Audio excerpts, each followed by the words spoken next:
여러분 안녕하십니까. 오늘 우리 십자가 심리학 그 네 번째인가요? 이렇게 될 것 같은데, 오늘은 그 악한 양심, 좀 전에 읽어드렸던 그 악한 양심이라는 것이 무엇인가. 히브리서 10장 22절에 그 악한 양심으로부터 벗어나야 된다. 핏부림을 받아서, 뿌림을 받아서 그 악한 양심이 벗어나야 된다, 이런 얘기가 있습니다.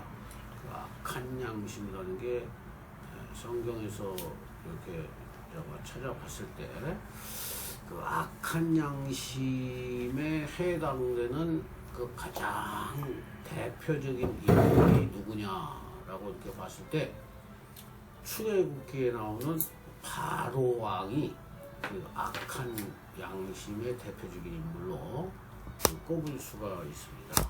그래서 오늘은 그 바로를 분석해보는, 그걸 분석한 다음에 우리 자신들에게 비추어보는 그런 시간을 갖도록 하겠습니다. 그 바로라고 하는 것은 큰 집, 빅 하우스, 큰 집이라는 뜻입니다. 그 바로는 그 애굽의 왕을 일컫는 그 직책명입니다. 사실 사람 이름이라기보다는 직책명인데, 성경에서는 마치 개인을 가리키는 이름처럼 이렇게 쓰이는 경우도 있습니다. 그래서 우리가 바로 오늘 사람의 이름으로 알고 있는 사람도 있는데, 사실은 왕의 직책, 이렇게 볼 수가 있습니다. 첫 번째 우리가 생각해 볼 것은 그 애굽의 상징성입니다. 애굽의 상징성 문제. 그 애굽이라고 하는 것은 그 하나님이 없는 그 세상을 의미합니다. 악한 마음, 이것은 하나님이 없는 마음이에요. 어렵게 생각할 거 없어요. 하나님이 없는 마음은 다 악한 마음에 해당되는 겁니다. 그러니까 이 애굽은 하나님이 없는 세상을 의미하고, 좀 더 구체적으로 말하면 그 선악과 사건 이후에 에덴 동산 바깥 세상을 의미하는 거예요. 에덴 동산 안에는 선한 양심의 상태였고, 에덴 동산 바깥은 하나님이 없는 세상이다. 거기서는 기쁨이 보장되지가 않아요. 에덴 동산 안에서는 기쁨의 동산, 에덴 동산이 기쁨의 동산이죠. 그래서 기쁨의 동산, 그 기쁨이 보장되었었는데, 에덴 동산 밖에서는 기쁨이 보장되지를 않았기 때문에 인간이 땀을 흘리고 노력을 해서 자기 스스로 기쁨을 쫓아가는 생활을 하는 거예요. 기쁨을 추구하는 생활을 해요. 기쁨을 생산해야 돼, 스스로. 근데 문제는 그 애굽, 즉 하나님이 없는 에덴 동산 바깥 세상의 운명은 재앙이라고 하는 거예요. 재앙. 자, 출애굽기 애굽에서 출애굽 그 시키기 전에 10가지 재앙을 당하고 결국 허무하게 죽게 된다, 이 말이에요. 우리 인생이라고 하는 것이요, 하나님이 없잖아요. 그러면 결국은 자기가 그 기쁨을 추구하기 위해서 열심히 노력하고 애쓰지만, 결국 그 사는 과정에서 그 출애굽 때 당했던 10가지 재앙을 당하고 마지막에 장자가 죽는 그러한 사망의 경험을 통해서 지옥에 가게 되는 거예요. 이거 중요한 겁니다. 그 장자가 죽는다는 게 뭐냐라고 하는 영적인 의미를 여러분이 꼭 알고 계시죠. 마지막에는 장자가 죽어. 근데 그 장자가 뭐냐라는 거예요.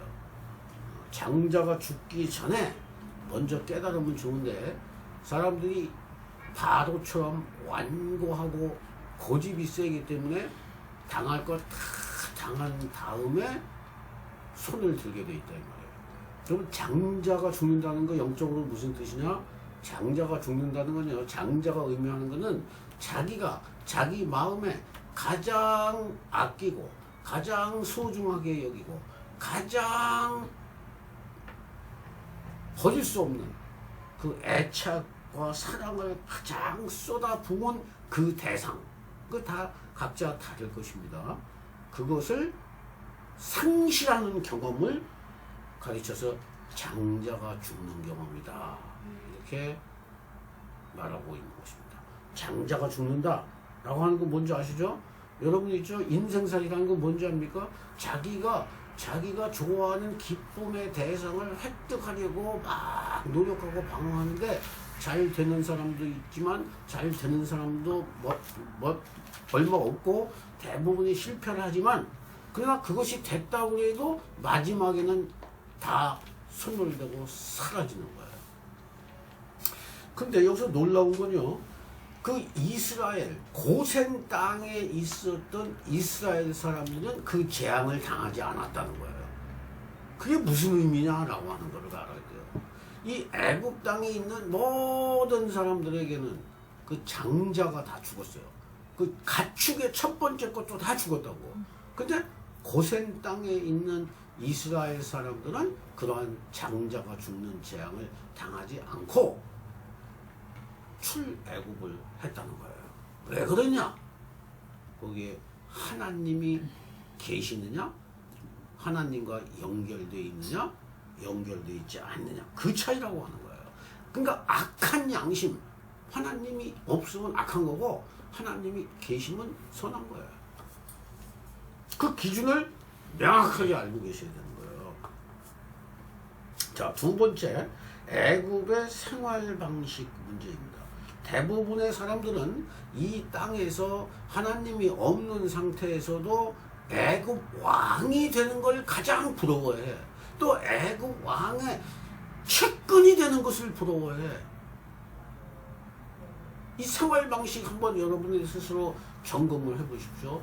하나님이 없는 상태에서 애굽 왕이 되려고 하고 애굽 왕 바로의 측근이 되려고 노력을 해.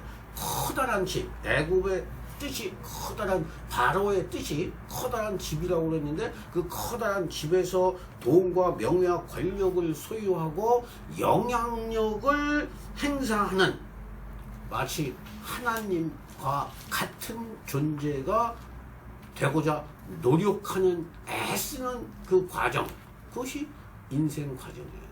근데 거기서 좌충우돌, 우왕좌왕 하다가 열재앙을 당하는 인생살이, 그것이 바로 오늘 악한 양심을 가진 사람들의 그 경험이다, 이렇게 말할 수가 있습니다. 그래서 이 악한 양심에서 벗어나기 위해서 피뿌림을 받아라 라고 히브리서에서 말하고 있는 것입니다. 그것을 가르쳐서 구약적으로 말하면 출애굽이다, 이렇게 얘기하는 거예요. 피뿌림을 받는다? 6월절에 이렇게 문설주에 피를 다 발랐잖아요. 그 피뿌림이야. 그것이 피뿌림이고, 오늘날 신약으로 말하면 십자가 예수의 보혈의 능력, 그것을 의미하는 겁니다. 그러니까 애굽 안에서의 삶이 좋다고 여기는 사람은 결코 그 피뿌림을 받아들이지 않아요. 절대로 받아들이지 않습니다. 절대로 받아들이지 않아요. 바로가 얼마나 완고하고 얼마나 고집이 셌는지 아시죠? 왜? 바로는 하나님을 경험하지 않고 이 세상에서 하나님처럼 사는 그러한 방식에 아주 익숙해 있었다는 얘기예요.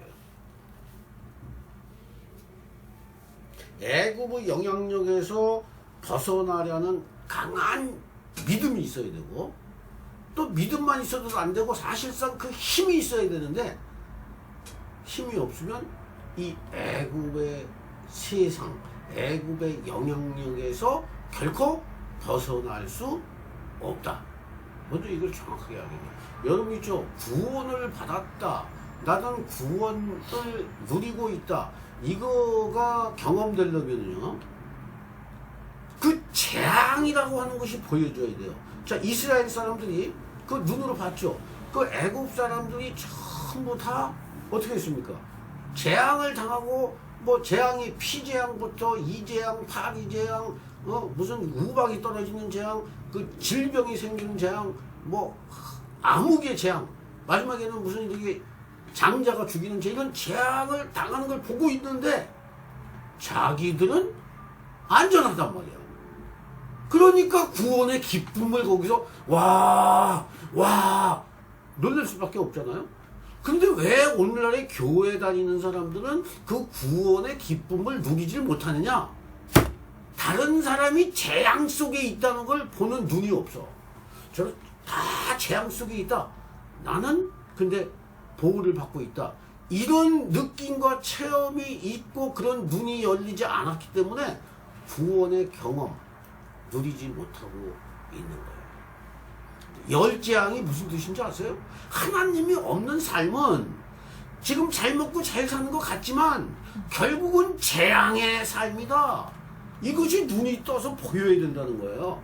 그것이 보여야만이 나는 하나님 중심적으로 내 속에는 하나님이 계시다. 그러므로 나는 구원의 기쁨을 노래할 수가 있구나. 이렇게 영적인 눈이 열려야 된다고 하는 겁니다. 마지막으로 구속의 문제입니다. 구속. 애굽의 노예들에게 출애굽의 구속 사건이 발생했습니다. 그 이제 노예들이 많아져가지고 그 나오는데 그 하나님께서 모세에게 시켜가지고 모세는 그 하나님이 주신 말씀을 아론에게 전하면 아론이 모세 대신에 바로에게 전하는 거예요.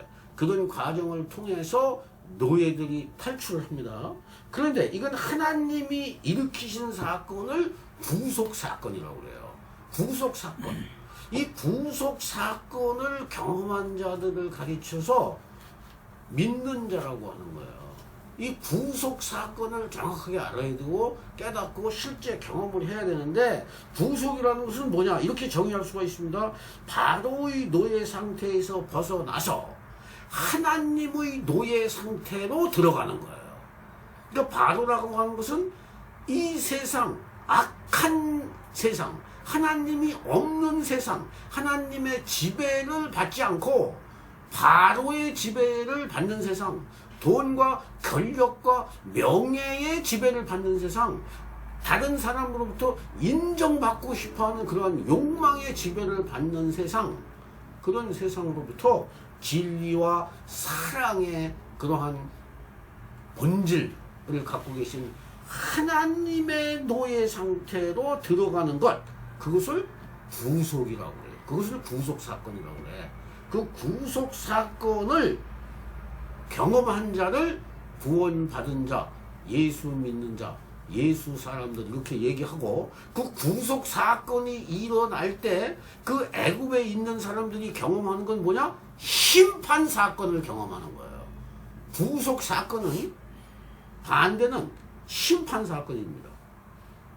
그러니까 하나님이 구속을 한다, 이 얘기는 그 구속에 포함되지 않는 사람은 심판을 경험하는 거예요. 그러니까 그 심판이, 구속을 경험한 사람은 예수 그리스도 안에서, 예수 그리스도 십자가 안에서 구속을 경험하면서 동시에 심판이 보여야 되는 거예요. 아, 저기 지금 세상이 심판받고 있구나, 사탄 마귀가 심판받고 있구나, 저 죽은 모습이 바로 나의 옛 모습이구나, 이거를 다 보셔야 되는 거예요.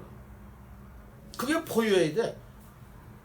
근데 이 구속 사건이 말이죠, 영원 차원, 이 시간과 공간을 떠난 영원한 차원에선 단 한 번 일어난 거예요. 단 한 번 일어납니다. 예수 그리스도의 구원의 사건은 이 영원 차원에서 단 한 번 일어나. 그러나 시간과 공간의 차원에서는 다양한 형태로 지속적으로 발생하는 거예요.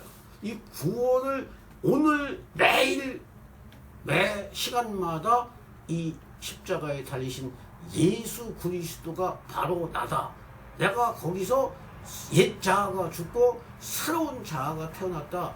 그 그리스도와 함께 하나가 된 경험이 지속적으로 유지가 되어야 되는 거예요.